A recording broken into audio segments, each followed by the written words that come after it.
La hora de la verdad, para pensar y analizar las noticias de Colombia y el mundo. La hora de la verdad, en la red de Radio Red RCN, con Fernando Londoño Hoyos.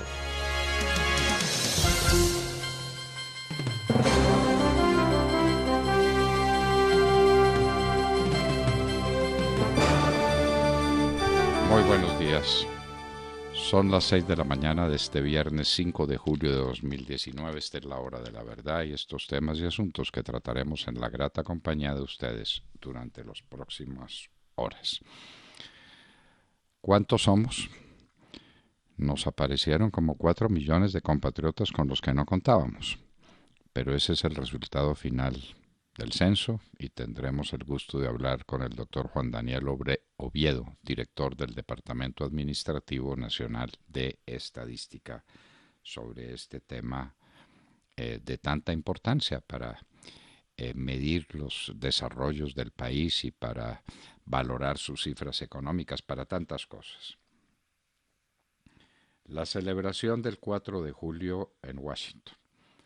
El presidente Trump rompe una vieja tradición, habla ante una inmensa multitud congregada en los alrededores del Congreso y de la estatua de Lincoln, una pieza oratoria en la que no hizo campaña, sino que se la adjudican indirectamente porque habló del patriotismo, de la gloria de las tropas, de la gloria de los Estados Unidos, y entonces dicen que ese es un discurso de campaña. En medio de la lluvia habló el presidente Trump. Como era de esperarse, le mandaron el famoso Baby Trump, el globo que estaba preparado para burlarse del presidente. Sismo de 6.6 grados en la escala de Richter en el sur de California. Destrozos importantes, por fortuna no hay víctimas que lamentar.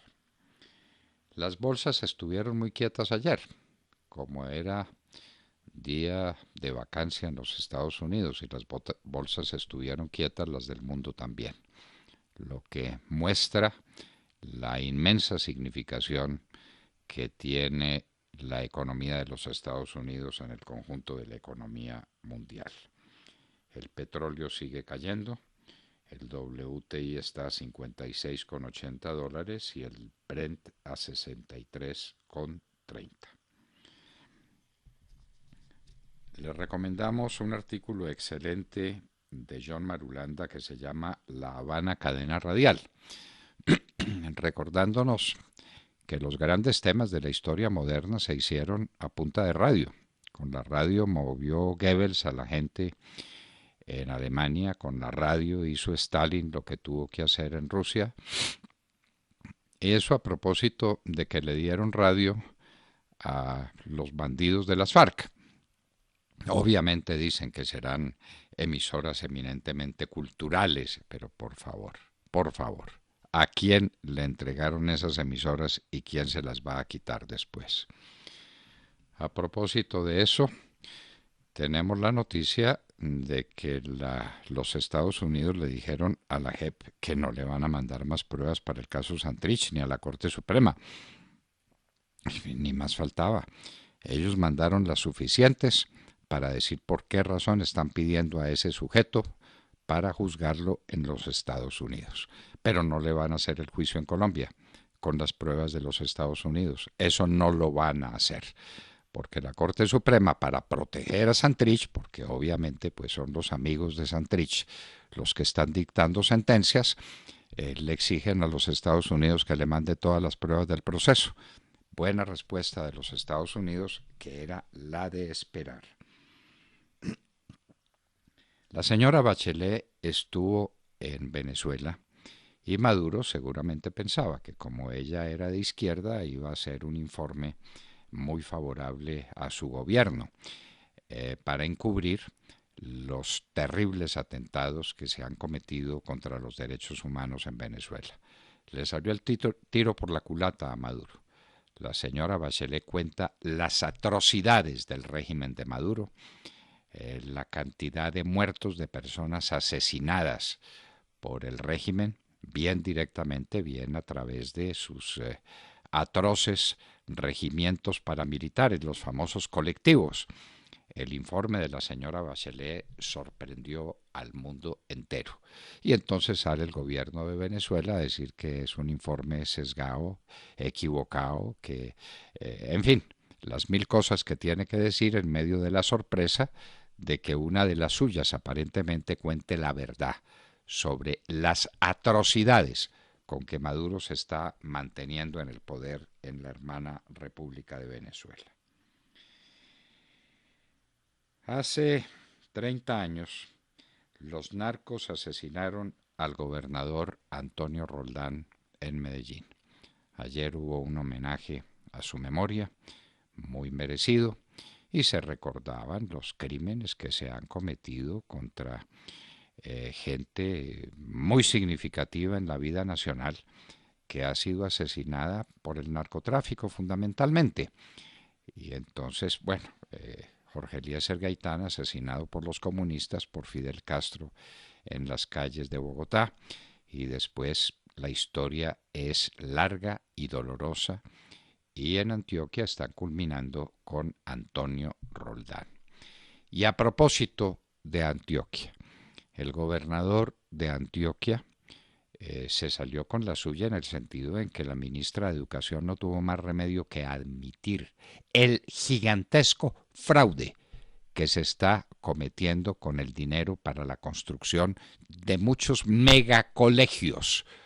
La plata se perdió, las obras no se inician. La cuestión es gravísima. Buscaremos al señor gobernador de Antioquia la semana entrante para que nos cuente qué es lo que está pasando con los megacolegios y cómo la señora ministra de Educación no tuvo más remedio que admitir el robo gigantesco de recursos, colegios que no empiezan, y pues una cosa gravísima, y es que, como siempre, la concentración de contratistas. Entonces, para construir colegios en muchos lugares distantes, los mismos dos contratistas. Lo de siempre, el robo continuado del gobierno de Santos al Tesoro Nacional. El fin de semana pasado, el día domingo, hubo un cinematográfico robo en una joyería en uno de los sitios más concurridos y más importantes de la zona comercial de Bogotá, en el Retiro, una joyería llamada Continental. Entraron 4 hombres, una mujer, armados, se robaron lo que se pudieron robar, hubo reacción de la policía, pero finalmente el robo quedó consumado. Esa es la paz, las maravillas de este gobierno tan impopular como ineficaz. El cartel de la toga a todo vapor. Se le hace imputación de cargos al exmagistrado Camilo Andrés Ruiz, magistrado auxiliar, vaya sorpresa, del magistrado malo. Los contactos con el ñoño Elías, con Musa Besaile, y después otras imputaciones y otros cargos a representantes o exrepresentantes Argenio Velázquez, Julio Enrique Gallardo. También con un exfiscal ante la Corte Suprema de Justicia, Alfredo Betín. Esto es corrupción por todas partes. Por donde uno toca, en Colombia, salta la pus. ¡Qué horror! Falleció Carlos Romero, él sí un combatiente comunista, combatiente lo decimos con respeto por quien enarboló banderas de ideas, a nuestro juicio absolutamente equivocadas, sosteniendo el marxismo-comunismo como el camino para la salvación de Colombia. Era el marido de Clara López y fue su protector hasta el último minuto de su vida. Carlos Romero. Un juez ordena reintegro de 2 pilotos de Avianca. Parece que esto ha venido sucediendo y que ordenan el reintegro, Avianca interpone recursos, en esos recursos gana Avianca. Esto pues es de nunca acabar. Y ahí estuvo el desgaste enorme del señor Efromovich y de Avianca de las directivas de Avianca que tuvieron que gastar tantos recursos anímicos, de tiempo, en atender esta huelga de pilotos que le resultó finalmente tan costosa. La izquierda se está uniendo en Bogotá, eso está claro, eso está claro. La derecha no da puntada con dedal en esta materia. Lucho Garzón ya desistió de una candidatura que no tenía ni pies ni cabeza, pero se unió a Claudia López. Por el lado de la derecha se sigue hablando de una posible unión entre la candidata del Centro Democrático y el candidato Uribe Turbay. Y entonces pasan los días y no hay nada y no hay reglas de juego para saber cuál de los dos será el candidato.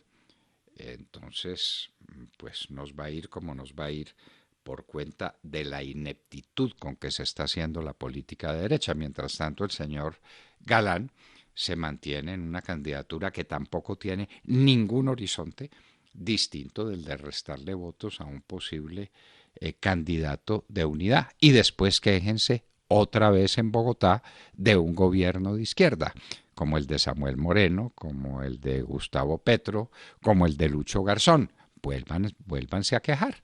Una ciudad destruida, una ciudad que ha tenido un retraso pavoroso que culmina con este gobierno inepto el que estamos padeciendo ahora, pero que no podemos decir que sea de extrema izquierda, el de Peñalosa, porque no es nada, ni de izquierda, ni de derecha, ni de centro, ni de nada.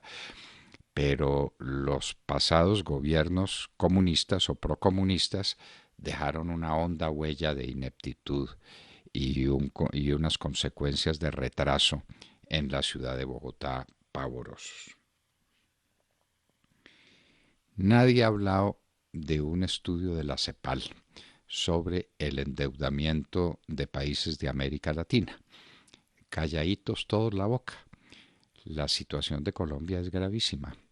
Colombia está endeudada en una cifra igual al 47.7% de su PIB. Nos referimos al Estado colombiano, a la estructura formal de la nación que es el Estado, 47.7%, y necesitará en los próximos años, hasta el año 2023, la friolera de 65 billones de pesos para atender la deuda.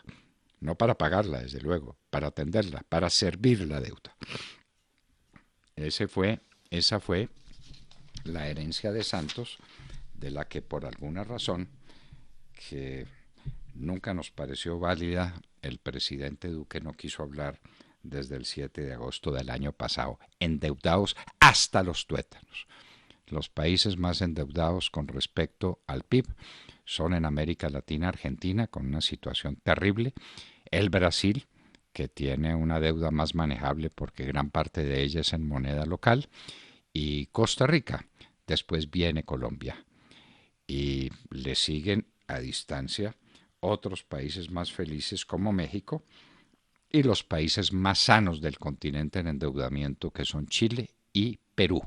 Lo de Colombia, un desastre, un endeudamiento gigantesco. Pero no hable, no explique, no diga que eso lo pagan los colombianos de mañana, es decir, nosotros mismos en el ocaso de nuestras vidas, y los jóvenes colombianos, a pagar el desastre del gobierno de Juan Manuel Santos y el endeudamiento desconsiderado, brutal, que le metió encima a este pobre país.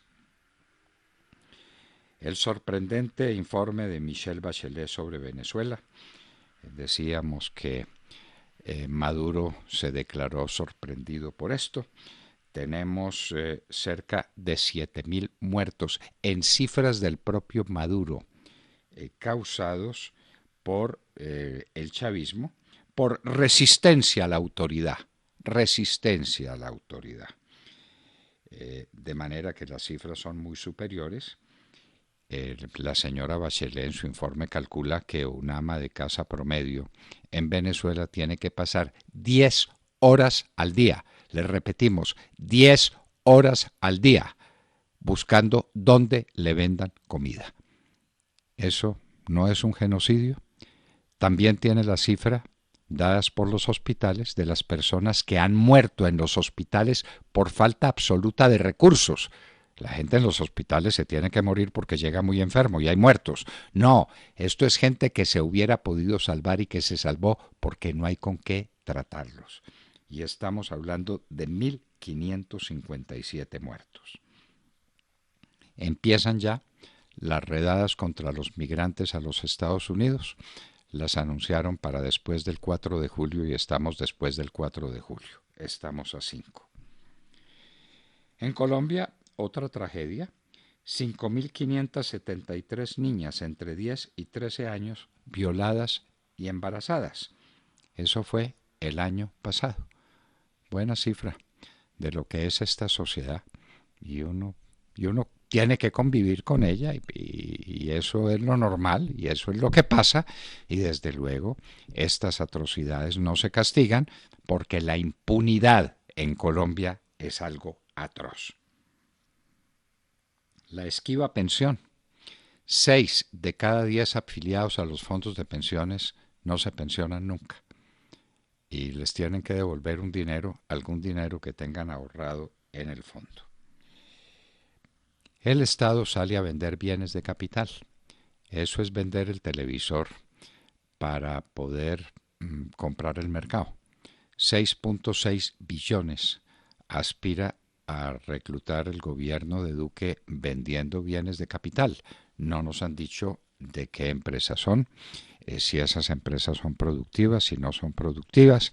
En todo caso, vamos a cambiar el televisor por el mercado. 6.6 billones de pesos. Pero tranquilos, en silencio, porque seguramente de Atogrande salieron todas las fórmulas para manejar esta situación.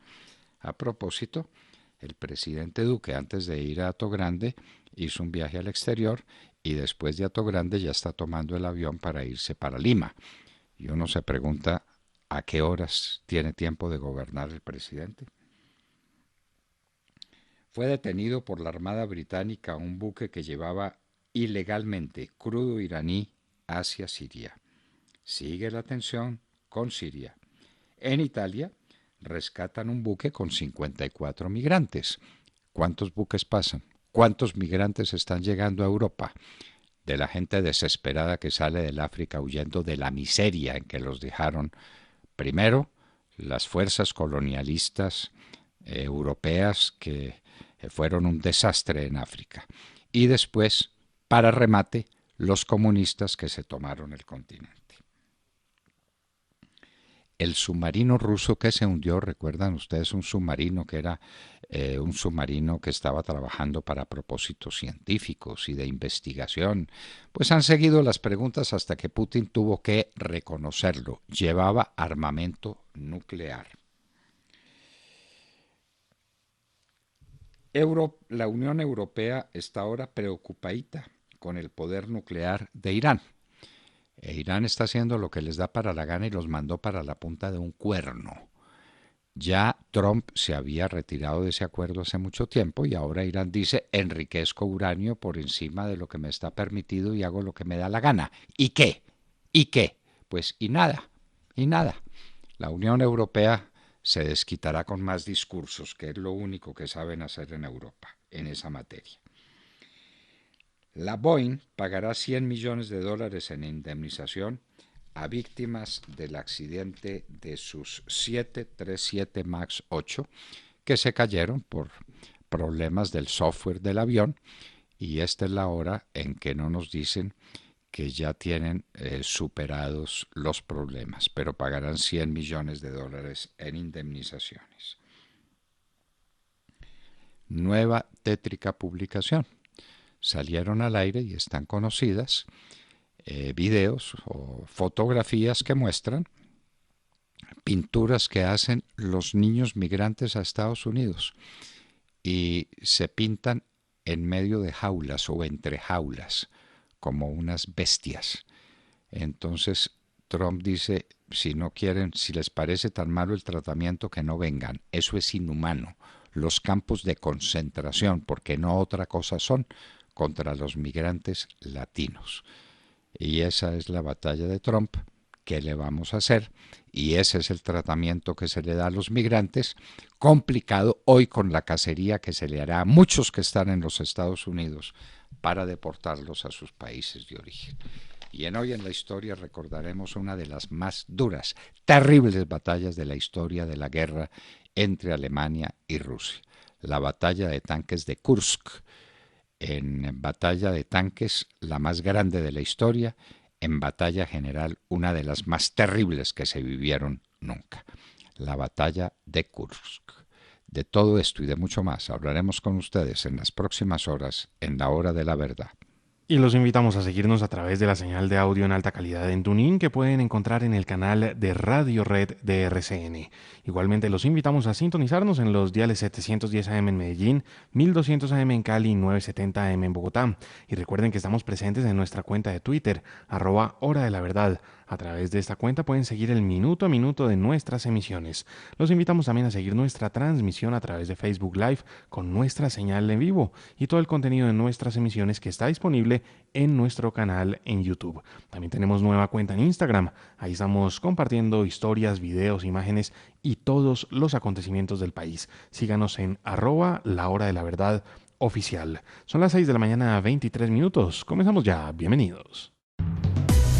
En la red de Radio Red RCN, La Hora de la Verdad, con Fernando Londoño Hoyos y su equipo periodístico. Rebelión. Con esa canción que significa tanto y que dice tanto, saludamos la mañana a Sergio Gel. Doctor Londoño, muy buenos días para usted, para todos nuestros oyentes. Saludamos la mañana desde esta emisora a una población menor de lo que se creía que era. Pues ayer el DANE reveló los resultados finales del censo realizado el año pasado. Resultados que distan bastante de las proyecciones que esa entidad venía realizando desde hace años, pues somos tan solo 48,2 millones de colombianos habitando el planeta Tierra. Y digo que la cifra dista mucho porque resulta importante destacar que en el año 2016 el DANE proyectó y celebró el nacimiento del colombiano número 49 millones. Esto fue en diciembre de 2016. Una situación que pues no fue acertada y ahora se confirma porque aún estamos a 800.000 personas de llegar a ese número, a esa cifra, a los 49 millones de colombianos. A pesar de esto, el DANE indica que la población colombiana creció en 5,4 millones de personas en los últimos 13 años. También de las cifras se desprende que de los 48 millones de colombianos que somos, el 48,8% somos hombres y el 52,2% son mujeres. Se destaca dentro de estas cifras del DANE el número de extranjeros que viven ahora en nuestro país, una cifra que ya superó los 900.000, ya está sobre los 932.000 y según el DANE, el año pasado llegaron más de 335.000 venezolanos a Colombia. El departamento que más población tiene en nuestro país es Antioquia, tiene 5 millones, un poco más de 5.900.000 habitantes, seguido por el Valle del Cauca, con casi 3.800.000 habitantes.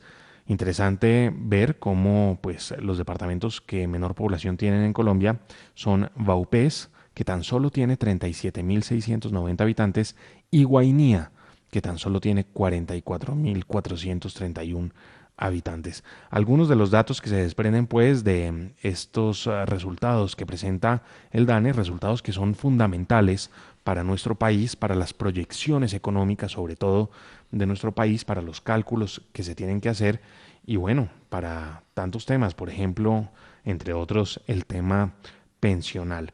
Así que pues los resultados ya los entregó el DANE, somos en realidad 48,2 millones de colombianos, una cifra de nuevo, insisto, que dista de la que se proyectaba, ya deberíamos ser, según el DANE, unos 51 millones de colombianos habitando este país. No lo somos. Interesantes los datos que se desprenden pues de este censo, y ya hablaremos más adelante con Juan Daniel Oviedo, el director del DANE, que estará con nosotros aquí en la Hora de la Verdad explicando más a fondo todas estas cifras que presenta el DANE a raíz del Censo Nacional de Población y Vivienda 2018.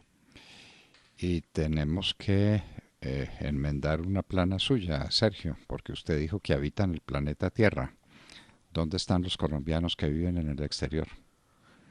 Esa es la pregunta, si este censo no son, los 48 millones no somos del planeta Tierra, somos de los que habitamos país. Colombia. Bueno, tocará preguntarle al señor Oviedo si nos puede aclarar si esta cifra comprende solamente los que estamos en Colombia, o si los que están viviendo fuera del país, que son muchísimos, pues también están incluidos en estos resultados. Buena pregunta para que le hagamos, para saber si somos los que estamos en el planeta Tierra o somos los que estamos en este 1.133.000 kilómetros cuadrados, que es la superficie de Colombia, ¿no? Muy bien. Tatiana Guerrero. Buenos días, doctor Fernando, compañeros y a toda nuestra querida audiencia. Tras su visita a Venezuela, la alta comisionada de las Naciones Unidas para los Derechos Humanos, Michelle Bachelet, presentó su informe sobre la situación de los derechos humanos en ese país desde 2018. El documento destaca patrones de violaciones que afectan directa e indirectamente a todos los derechos humanos, civiles, políticos, económicos, sociales y culturales, y el informe incluye un enfoque de género poniendo de relieve las experiencias específicas de las mujeres y las niñas. En el texto de la ONU, alerta sobre torturas a la oposición y posibles ejecuciones extrajudiciales por parte de las fuerzas de la tiranía de Nicolás Maduro. El informe hace una comparación y dice que las autoridades clasifican las muertes violentas resultantes de las operaciones de seguridad como resistencia a la autoridad. El número de estas muertes es inusualmente alto. En 2018, el gobierno registró 5.287 muertes violentas en esa categoría, en tanto que la ONG Observatorio Venezolano de la Violencia notificó por lo menos 7.527 muertes violentas de esa categoría. Entre el 1 de enero y el 19 de mayo de 2019, el gobierno notificó 1.569 muertes violentas por resistencia a la autoridad. Por su parte, el Observatorio Venezolano de Violencia informó que al menos 2.124 de esas muertes entre enero y mayo de 2019. Es decir, una cifra totalmente diferente, porque mientras que la tiranía pone unas cifras muy bajitas, el observatorio da unas cifras reales. La información analizada por Bachelet identifica que muchas de esas muertes violentas pueden constituir a ejecuciones extrajudiciales por parte de organizaciones, ya lo habíamos dicho, militares, entre esas el FAES. Recordemos que el FAES es una unidad de respuesta rápida creada en 2017 para combatir el crimen organizado y ha sido presuntamente responsable de numerosas ejecuciones extrajudiciales, casi 7.000. El informe también señala derechos, habla que la gente tiene que hacer hasta 10 horas de fila para conseguir algo de comida y también hace referencia sobre la migración. También habla de los pueblos indígenas y pone atención especial en este tema porque dice que cerca de 4 indígenas y 3 no indígenas murieron cuando intentó ingresar la ayuda humanitaria hacia este país. Recordemos que Nicolás Maduro no lo dejó entrar. El informe concluye que le va a poner más ojo y que va a estar pendiente de que no existan más violaciones a los derechos humanos en este país. Doctor, como lo decimos, Venezuela con un socialismo del siglo XXI y una violación de derechos humanos que ya no da para más. Y una miseria galopante. La gente no tiene que comer y en los hospitales no hay medios para atender a la gente. Más de 1.500 personas murieron por falta absoluta de recursos médicos en los hospitales el año pasado. Esa es una cifra también sencillamente dramática. Uno se puede morir de enfermo, pero morirse en condiciones estando en condiciones en que lo pudieran rescatar los médicos, pero que los médicos no tengan con qué trabajar, como no tienen con qué trabajar en Venezuela, ese es un quebranto tremendo de los derechos humanos fundamentales. Pero bueno, ese es el régimen de Maduro, ese es el socialismo del siglo XXI, el que nos están recetando aquí, ¿no? Sí, señor. El que nos quieren imponer a partir de la alcaldía de Bogotá. Y no solamente eso, sino que también estoy de acuerdo con lo que usted dijo. Él pensó que la alta comisionada, por ser amiga de él, le iba a ayudar y le iba a pasar todas las desgracias que está cometiendo este tirano de Nicolás Maduro, pero no fue así, porque el informe, que es de más de 20 hojas, dice cosas extremadamente escalofriantes de todo lo que está viviendo nuestra hermana República de Venezuela. Demar Córdoba.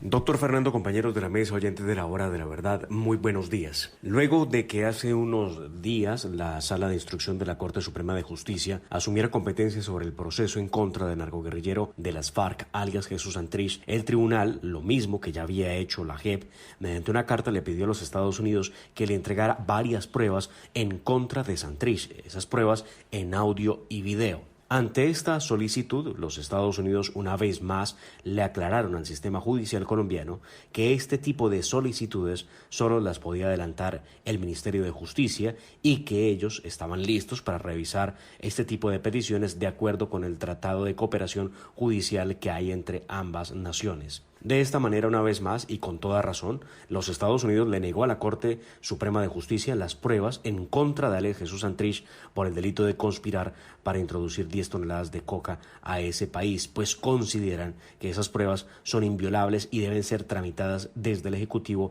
en algún caso. A su turno, el embajador de los Estados Unidos en Colombia, Kevin Whitaker, expresó desde Cúcuta que su país espera acciones concretas de la justicia en Colombia respecto del caso Santrich, pues al momento no hay más que una citación para 9 de julio con un sujeto que no aparece y que fuentes de inteligencia ubican en Venezuela. El embajador Whitaker reafirmó que la justicia norteamericana ha cumplido con los términos establecidos en el acuerdo de cooperación judicial, como se ha hecho en otros casos de solicitados en extradición, por lo que esperan respuestas contundentes de la Corte en el caso de Santrich.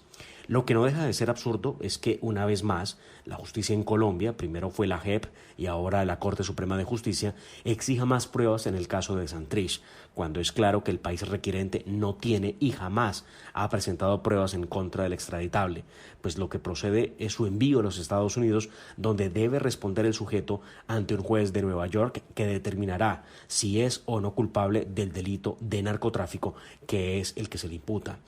Tantas exigencias y demás argucias seguro terminarán en nada, así como ocurrió en la JEP. Ningún colombiano ha tenido en la historia tantas garantías para eludir un proceso de extradición. Definitivamente, aquí lo que no hay es derecho. Aquí no hay derecho y la Corte obviamente lo hace para dilatar. Ella sabe muy bien que un país que pide a alguien en extradición no tiene que mostrar todas las pruebas con que lo están persiguiendo los jueces de su país. Simplemente cumple unos requisitos formales de decir de por qué delito se le imputa, qué corte lo llama y que le van a imponer penas que no estén prohibidas en el derecho colombiano. Eso es todo. Ah, no, pero aquí quiere primero a Santrich para hacérselo después en los Estados Unidos. Non bis in idem. Los Estados Unidos le dicen no, en absoluto, no le doy las pruebas y mándeme al sujeto que nadie sabe dónde está. Desde luego, nadie sabe dónde está Santrich, solo que lo sabemos todos. Está en Venezuela con los demás bandidos, preparando ataques contra Colombia y llenándose los bolsillos de oro en alguna parte del mundo, con el producto del narcotráfico al que están plácidamente dedicados desde Venezuela en combinación con el cartel de los soles que maltrata a ese país todos los días. Tata Castro. Muy buenos días a todos. En un sufrido partido, Rafael Nadal avanzó a tercera ronda del torneo de tenis de Wimbledon. El tenista español venció ayer en 4 sets al australiano Nick Kyrgios con parciales de 6-3, 3-6, 7-6 y 7-6 en 3 horas y 4 minutos y sumar así su victoria número 50 en este torneo de Londres. Fue un partido tenso y vibrante, donde gracias a que Nadal tuvo la paciencia suficiente para no perder el control frente al peculiar comportamiento del australiano, logró la victoria.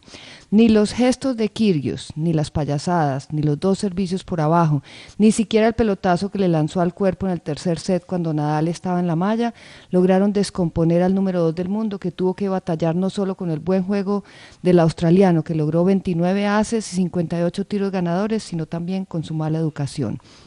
Nadal celebró con furia su triunfo y se enfrentará en tercera ronda al francés Tsonga, quien ayer eliminó al jugador de Lituania, Ricardas Berankis, número 77 del mundo.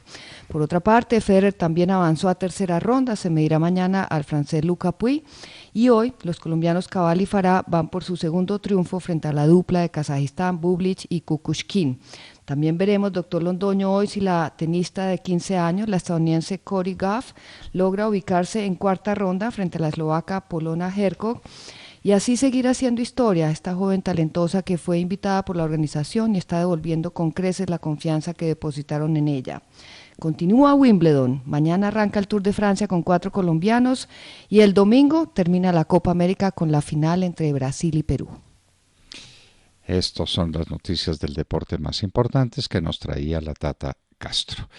En un momento estaremos, si es posible, con el señor director del Departamento Administrativo Nacional de Estadística, Juan Daniel Oviedo. Comprendemos sus múltiples ocupaciones, demandas y requerimientos que tiene después de haber presentado ayer los resultados del censo de los colombianos. En un minuto volvemos con ustedes. Son las 6 de la mañana, 39 minutos. Sigan con nosotros. Esta es la hora de la verdad.